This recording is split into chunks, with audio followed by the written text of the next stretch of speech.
చూసుకుంటూ ఊరుకుంటారు. ఇది కరెక్ట్ వైఖరి కాదు. దీని మీద తక్షణమే ముఖ్యమంత్రి గారు స్పందించాలని నేను డిమాండ్ చేస్తున్నా. ఎట్ ద సేమ్ టైం నేను అనేక మార్లు చెప్పిన మన నాగార్జున సాగర్ డ్యామ్ని వీళ్ళ అధికారంలోకి వచ్చిన కొత్తలనే కేంద్ర ప్రభుత్వానికి ఇచ్చేసి వచ్చిండ్రు. ఇప్పుడు పరిస్థితి ఏంటంటే చిన్న రిపేర్ వర్క్ చేయాలి నాగార్జున సాగర్లో అంటే 2 నుంచి 3 నెలలు పడుతుంది. వీళ్ళు కేఆర్ఎంబీకి రాయాలి, కేఆర్ఎంబీ ఇంకెవరికో రాయాలి, అక్కడ నుంచి పర్మిషన్ రావాలి. అంటే మన భూభాగంలో మన డబ్బులతో కట్టిన ప్రాజెక్టులకు కూడా పర్మిషన్లు వస్తున్నాయి. పర్మిషన్లు రానటువంటి పరిస్థితి. కాబట్టి దీని మీద కూడా తక్షణం స్పందించాలి. అన్నిటికన్నా ఇంపార్టెంట్ ఇప్పుడు కృష్ణా వాటర్ బోర్డు మీటింగ్ మన జరగబోతా ఉన్నది. హైదరాబాద్లో కృష్ణా ట్రిబ్యునల్ హియరింగ్ జరుగుతూ ఉన్నది. హైదరాబాద్లో ఈ వారంలో జరుగుతున్నది. నా డిమాండ్ ఏంటంటే ఆల్మట్టి ఎత్తు పెంచుతున్నటువంటి ఈ క్లిష్ట సమయంలో ఉత్తమ్ కుమార్ రెడ్డి గారు కాదు, వారితో పాటు రాష్ట్ర ముఖ్యమంత్రి హోదాలో రేవంత్ రెడ్డి గారు కూడా అటెండ్ అవ్వాలి. మీరు అటెండ్ అయితేనే మనకు రావాల్సినటువంటి న్యాయం జరుగుతుంది, మనకు దక్కాల్సినటువంటి వాటా దక్కుతుంది. మీ సిన్సియారిటీ ఏందో కూడా ప్రజలకు అర్థమవుతుందని చెప్పి ఈ సందర్భంగా నేను డిమాండ్ చేస్తూ ఉన్నాను. మరి తెలంగాణ జాగృతి పదే పదే చెప్పిన విషయం మళ్ళొకసారి గుర్తు చేస్తున్నా. ఇదంతా ఎందుకు జరుగుతుందంటే నీళ్ల విషయంలో ఆంధ్రాలో పనిచేసినటువంటి ఆదిత్యనాథ్ దాస్ గారిని తెలంగాణకు అడ్వైజరీగా పెట్టుకున్నప్పటి నుంచే ఈ ఇబ్బందులన్నీ జరుగుతున్నాయి. వారిని తక్షణమే తొలగించండి. వారికి మన తెలంగాణ మీద ప్రేమ ఎందుకుంటుంది? కనీసం మీకుందని మీరు నిరూపించుకోండి, మీరు ఆలోచన చేయండి, కృష్ణానదిని కాపాడండి అని చెప్పి నేను ప్రభుత్వాన్ని డిమాండ్ చేస్తూ ఉన్నాను. Thank you. జై తెలంగాణ, జై Jagruthi. Krishna thank you, thank you. జై తెలంగాణ.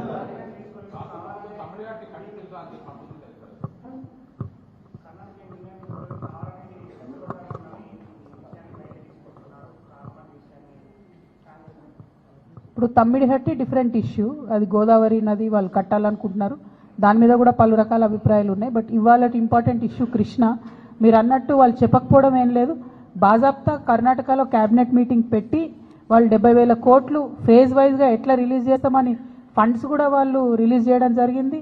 అదేవిధంగా ల్యాండ్ అక్విజిషన్ ఫేజ్ వైజ్ ఎట్లా చేస్తామని కూడా వాళ్ళు ప్రాపర్ ప్రణాళిక రూపొందించుకొని క్యాబినెట్ అంతా కూడా ఒక దగ్గర కూర్చొని చెప్పిన తర్వాత నిర్ణయం జరగలేదు అని చెప్పి ఇట్లాంటి మాటలు మాట్లాడడం నిజంగా కూడా మీ మహబూబ్ నగర్ బిడ్డలకు, నల్గొండ బిడ్డలకు వాళ్ళకు ద్రోహం చేయడం తప్ప ఇంకోటి కాదని చెప్పి నేను భావిస్తూ ఉన్నాను.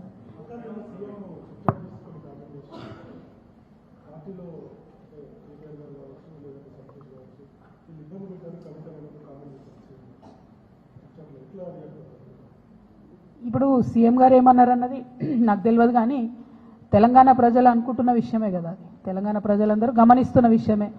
ఇప్పుడు బీఆర్ఎస్ పార్టీ సోషల్ మీడియా నన్నే దాడి చేస్తుంది, హరీష్ అన్న మీడియా నన్నే దాడి చేస్తుంది, సంతోష్ అన్నకున్న సీక్రెట్ మీడియా నన్నే దాడి చేస్తుంది. అందరు కలిసి నా మీద దాడి చేస్తున్నట్టే కదా, అలా కొత్త ఏం లేదు. అది మీ అందరి దృష్టిలో కూడా ఉన్నది కాబట్టి అది కొత్త ఏం లేదు, వింతేం లేదు. Thank you.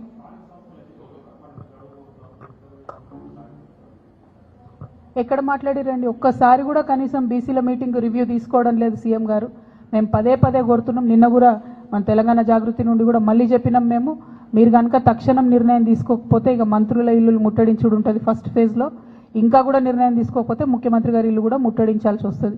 ఎందుకంటే 30 తారీఖు నాడు ఎన్నికలని చెప్తే కూడా కనీసం బాధ్యత లేకుండా, మాట్లాడకుండా చివరి నిమిషంలో కోర్టుకు పోదాంలే అనేటటువంటి ఒక వైఖరి నిర్లక్ష్యపూరితమైన వైఖరి రాష్ట్ర ప్రభుత్వం చేస్తూ ఉన్నది. ఇది బీసీలను వారు పట్టించుకోవట్లేదు అనడానికి సంకేతం. మా పోరాటం మాత్రం ఆగదు. ఖచ్చితంగా చాలా సీరియస్గానే ముట్టడి కూడా ప్లాన్ చేస్తాం.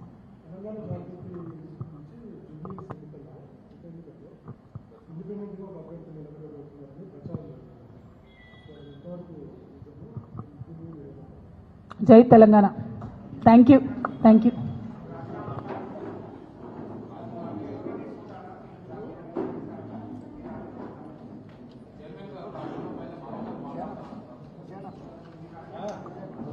రాజీనామా నేను మంచి స్పీకర్ ఫార్మాట్లో ఇచ్చేసిన. చైర్మన్ గారు నాకు మళ్ళీ నేను తెల్లారు కూడా ఆయనకు ఫోన్ చేసి కూడా చెప్పిన, నేను మంచి సౌండ్ మైండ్లో ఇచ్చిన సార్, కంపల్సరీ నా రెసిగ్నేషన్ యాక్సెప్ట్ చేయండి అని. మరి వారు ఎందుకు డిలే చేస్తున్నారో నాకు తెలియదు. చాలా కారణాలు చెప్తా ఉన్నారు. ఆ కారణాలు నాకు అనవసరం. నేను రాజీనామా చేసినాను. బీఆర్ఎస్ పార్టీ ద్వారా నాకు వచ్చినటువంటి పదవి ఆనాడు వద్దనుకున్నా, ఇవాళ కూడా వద్దనుకుంటున్నా. మళ్ళీ పంపమంటే మళ్ళీ పంపుతా ఉత్తరం, నాదేం ప్రాబ్లం లేదు. Thank you. ఏం అడగలే, నాకు ఎక్స్ప్లెనేషన్ అడగలే, ఏం అడగలే.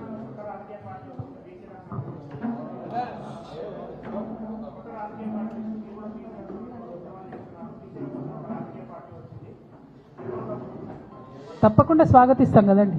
ప్రజాస్వామ్యంలో ఎన్ని పార్టీలు ఉంటే అంత మంచిది, ఎన్ని గొంతులు ఉంటే అంత మంచిది, ఎన్ని వాయిస్లు ఉంటే అంత మంచిది. తెలంగాణ ఉద్యమంలో కూడా మనం ఒకటే మాట అనుకున్నాం, ఎంతమంది జై తెలంగాణ అంటే అంత జల్దీ తెలంగాణ వస్తుందని. సో ఇప్పుడు కూడా ఎంతమంది జై బీసీ అంటే అంత జల్దీ బీసీలకు రిజర్వేషన్లు వస్తాయి. కాబట్టి అందులో సెకండ్ థాట్ ఏం లేదు, తప్పకుండా స్వాగతిస్తాం. Thank you. జై తెలంగాణ. ఇంకా చాలా మాట్లాడేది ఉండేనా మనం. నా బాధ ఏంటంటే నేను బతుకమ్మ చెప్తే మీరు కృష్ణ నీళ్ళు వేయరేమో అని. దానికైనా రేపటి నుంచి బతుకమ్మ సంబరాలు ప్రారంభం అవుతున్నాయి. ముందుగానే తెలంగాణ ఆడబిడ్డలందరికీ కూడా బతుకమ్మ పండుగ శుభాకాంక్షలు తెలియజేస్తా ఉన్నాం.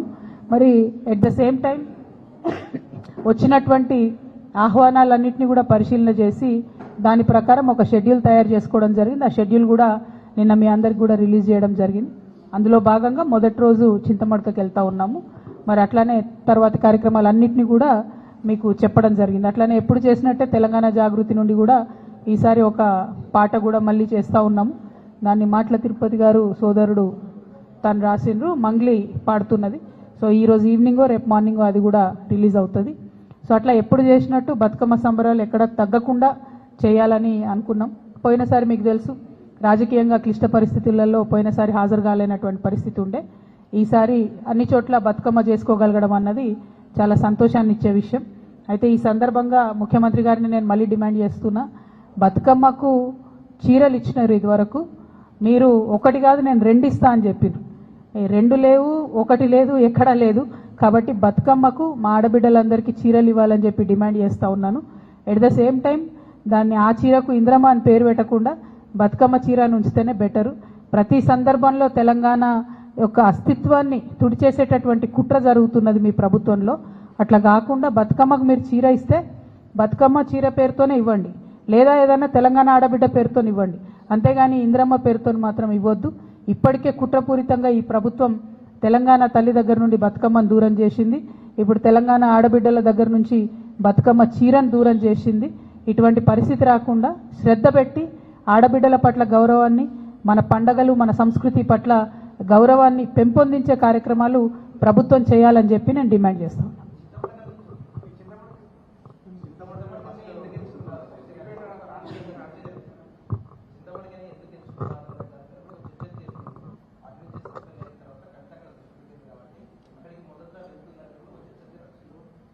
అంటే ఇప్పుడు ఆహ్వానాలు చాలా వచ్చినాయి బ్రదర్.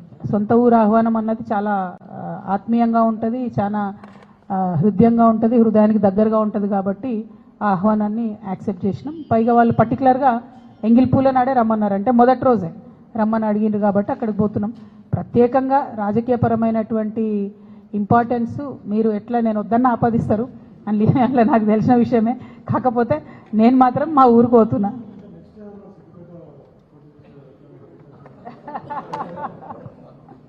అంత దూరం ఆలోచన చేయలే బ్రదర్, అంత దూరం ఆలోచన చేయలే.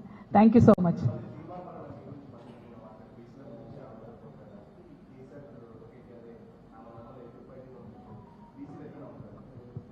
నేనేమంటున్నా బ్రదర్, ఇష్యూ మీద మాట్లాడితే ఆన్సర్ ఇస్తాం, పర్సనల్గా మాట్లాడితే ఇక ఏం చెప్తాం చెప్పు. ఊకే బీసీల గురించి కొట్లాడదాం, అందరం కలిసి గట్టిగా ఎంటబడి బీసీల రిజర్వేషన్ సాధించుకుందాం. ప్రభుత్వం మీద చేయాల్సిన కొట్లాట ఇడిచిపెట్టి బీసీల కోసం కొట్లాటలు మనం లోలు పెట్టుకుంటే ఏమొస్తుంది?